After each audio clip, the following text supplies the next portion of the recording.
एक दिन उसकी और मेरी बात हो रही थी। अचानक हमारी किसी बात पर लड़ाई हो गई। उसने मुझसे नाराज़ होकर बात करना बंद कर दिया। यहाँ तक कि उसने मेरा नंबर भी ब्लॉक कर दिया।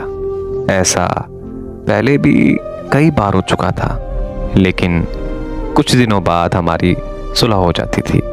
लेकिन इस बार एक अजीब सी बेचैनी थी, क्योंकि मुझे ऐसा महसूस हो रहा था कि इस बार वो मुझसे नाराज़ नहीं हुई, बल्कि वो मुझे छोड़ गई है। मैंने उससे राब्ता करने की हर मुमकिन कोशिश की, लेकिन उसका नंबर बंद जा रहा था।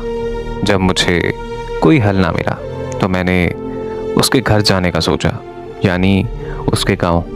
फिर मैं कई घंटों के सफ़र के बाद उसके गांव पहली बार पहुंचा और उसके बारे में पता करने की कोशिश की तो मुझे पता चला कि 2 दिन पहले उसकी शादी हो चुकी है। ये सुनते ही मेरे पैरों तले ज़मीन निकल गई। मेरे हाथ पांव सुन हो गए थे। मेरा दिमाग भी बिल्कुल सुन हो गया था।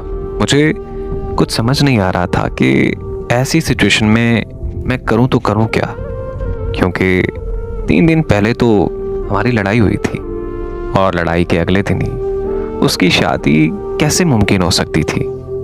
तब मुझे समझ आया कि उसने मुझसे लड़ाई जानबूझकर की थी, क्योंकि वो किसी और से शादी करने जा रही थी और वो ये नहीं चाहती थी कि मैं उसे बेवफा समझूं।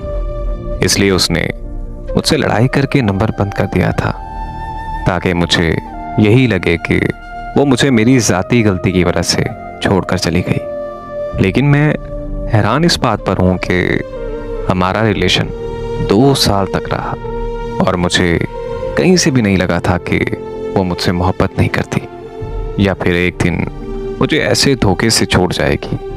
आज मैं जिस दर्द और तकलीफ़ से गुज़र रहा हूँ, ये मैं जानता हूँ या मेरा खुदा जानता है।